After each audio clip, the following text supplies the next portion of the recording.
you want to find the future you seek, you need to teach it. The difficulty is the world is changing so quick.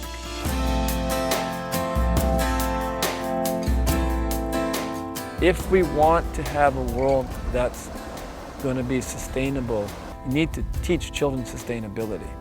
If you want a world that we're going to protect our environment for their grandchildren, then you need to teach that. But behind all of that is a fundamental belief that coming together for the right values and the right vision and the belief that we can do something that contributes to a better world is ultimately the foundation of this worldwide voyage. Over the course of the Mālama Honua Worldwide Voyage, the ocean-going canoes Hokule'a and Hikianalia will visit 26 countries and travel more than 47,000 nautical miles. Since her first journey in 1976 to prove the ancient art of non-instrument navigation, Hokule'a has sparked a cultural reawakening throughout the Pacific. For a few select apprentice navigators, this is the first opportunity to journey in the wake of our ancestors. When you think about how do you get into this space, the frame of mind, to be on this leg to Tahiti, to take one of those very special spots on the canoe when there's hundreds of people who've been training just as hard or harder than I have. I think all I can do is just every single day do as much as I can to make sure the pieces are in place, that I feel we've done everything we can, that it's going to be worth it for not just us sailing, but for the thousands and millions of people following these stories. Because if no one knows about this voyage, it's just 300 people going around the world on Hokule'a. The mission of the voyage is looking at our Earth and it needs help. And so this voyage is really just a catalyst to get people to feel like they're part of a movement. This last Malama Hawaii sail, when we got to come to places like Hilo and look at people just like us who are doing very similar things to protect their oceans, to teach their kids about caring for their place. It's so important because it kind of brings your work and your purpose to a bigger scale. Like what I'm doing in my community is combined with what these guys are doing in this community, and it can make a difference. And so seeing what one individual is doing halfway around the world on behalf of strangers is kind of what this voyage is about. It's just about stringing a lay of stories together and showing people that you're not alone, we're in it together, and we can shift the sail plan that this earth is on. Beginning with her maiden voyage to Tahiti, there has always been a commitment to spread the spirit of Hokule'a beyond the select 12 to 14 crew members on board. And as Hokule'a ventures beyond the Pacific for the first time with this worldwide voyage, it is an amazing opportunity to bring the world along. So what I've heard, I wasn't alive in 1976, so I talked to our leadership, and they said on the first voyage, the way they actually got communication back was they would record something on a video recorder. They'd drop it in a bucket from Hokule'a and bring it over to the escort vessel that would then play the recording and radio it back to home. But the educational mission didn't start till later years when they used the radio, the single sideband radio, and they even had that connection with Space Shuttle Columbia to Hokule'a back to Hawaii. What do you think are the similarities and differences between the shuttle and the Hokule'a's mission? Over. They are both voyages of exploration. Hokulea is exploring the past. Columbia is beginning the exploration for the future. How do we stay focused on board? It's really, so we have, on Hikianalia we have a crew of 16, the deck space. Yeah, a big part of this voyage now is we feel like we can bring pretty much anyone that wants to come on board the voyage virtually. So one of the ways that we would like to include everyone on this voyage is our third canoe. We call it hokulea.com. Everything you need to know about how to track the voyage, how to talk to our crew members by asking them questions, how to adopt the voyage and share what your community is doing around the world is all through hokulea.com. So that instantaneous feeling of, wow, I'm with these crew members and I'm voyaging with them, and now I can do something for my community. I think that's what we need to drive action. As they journey, Hokulea and Hikianalia will fulfill unique roles to spread the message of Mālama Honua, or caring for our earth, to a global audience. So education is many things.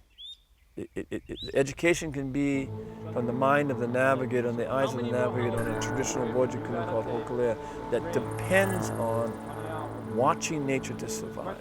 Education could be that we're sending out via satellite technology experiences and stories about infinite amount of things from another voyaging canoe. It's her sister called Hikianalia. That will be about science. That will be about documentation. That will be about communication. It's the beauty of these two canoes that are transcending time. Well, when you look at both canoes, this is really important for societies to look at having a foot in the past and understanding where you come from, and that's what Hokulea represents. She'll be completely traditionally navigated in the Pacific, and for children to see that you can look at nature for every answer you need is really important. But then for Hikianalia, it's also important to look forward, to find the solutions you need to solve the world's biggest problems. Hikianalia, the Hawaiian name for the star Spica, is the companion to Hokulea in the night sky above Hawaii. Appropriately, she is also the support vessel for Hokulea and the communication platform for the duration of this ambitious journey. To advance the way people can follow and engage with the voyage, Hikianalia will house innovative technologies such as satellite connection and marine Wi-Fi. So first and foremost, this allows us to be able to communicate boat to boat really efficiently. So we have not only we can move now data, which is text or pictures, but we can also video chat from vessel to vessel, which I think will be really useful internally for captains or navigators or any kind of training that happens. You can see face to face now and have a discussion.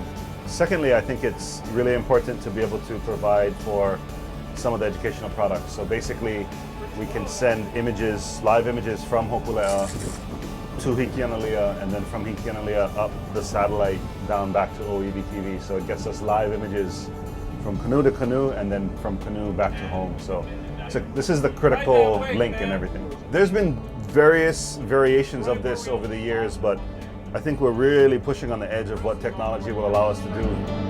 Could it be the ground wire? This technological infrastructure has also required additions to both vessels that remain in line with the voyage's mission to steer towards a more sustainable future. What we did is we added a little bit more solar panels, so we could have a little bit more power, so that when we're doing this transmitting up to the satellites and between the boats, we're not going to deplete our batteries as much. Again, we're as carbon free as we possibly can, so we gain all of our electrical power through solar cells. So Hikianalia is solar powered engines, and we truly made a statement about that. We would not rely on diesel anymore to power our canoes. We're going to try, even though it's really tough, to find alternate solutions to energy. As Hokulea is guided by the wisdom of our ancestors, Hikianalia offers contemporary solutions to some of the world's most pressing issues through modern scientific research. Manticore on the water! So the theme of the voyage is Malama Honua, and one of the ways that we're trying to accomplish that is to better understand the ocean or the different places that we're visiting, and to try and learn from what we observe or from what different cultures or communities share with us about how they manage their resources, how they take care of their homes. And one of the ways that we kind of thought that we could incorporate that was through science. So we've developed a few projects that we're hoping to conduct throughout the voyage. We did a plankton project. So we have these little nets that we'll tow behind the canoe when the winds aren't too strong, and we'll collect these little plankton or crustaceans. So we tested different speeds of collecting the plankton, and we are able to look at them on the iPhone using a microscope. And we're working with teachers and schools and here at the University of Hawaii and some other places to try and translate that into like curriculum or things that teachers can use in schools. When you are like an indigenous person, their answers are usually attached to some sort of like experience or doing something that will benefit like their ohana or like their homes or like their people. So I think when you have an outlook like that, it makes your research kind of comes from a different place.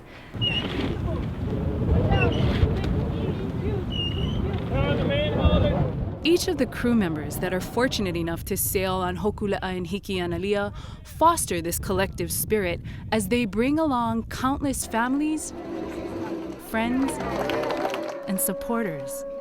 This voyage is all about bringing community with us on this voyage. And so one requirement of every crew member is that they reach out to their local school or organization to really truly have like a face-to-face connection and a more deeper personal connection with kids and elders and community members to deeper affect them with this voyage. So whether it's when we're out sailing, trying out Google Hangouts, if you're kind of like the lead point person, maybe they've already seen you at the school, so it's like a familiar face. They're following the voyage physically, like through you, kind of. And I think what it means to me more is like a constant thing that's more important when we're not sailing, to come back and keep those schools and all the kids grooved into what's going on with education, because that's how large it needs to be of a network of people benefiting from this. Otherwise, if you're not going to be able to measure the impact of what these canoes are going to do for our communities, why take the risk? As Hokula'a and Hikianalia embark on their most ambitious voyage, crew members are mindful of the impact that will be made well after the canoes reach their final destinations. We've been talking about how do you measure a successful voyage, that this was worth it. For me, it's truly to see a movement happening. We know it's happening, but how do you even collect that? And so for me, it's coming to communities and actually talking to the people who said, you know what, in 4 years, because Hokulea came to our community, we're committing to bring together our fish ponds, our watersheds, our kids, our kupuna, and we're gonna show you what we've done in 4 years because the canoe is voyaging for our community. So I'm really excited in 2017 when we sail back to every community in Hawaii and even around the world to collect stories of what are they doing because the canoes took this chance, took this journey. And that's when I think we'll actually see where the movement has taken us.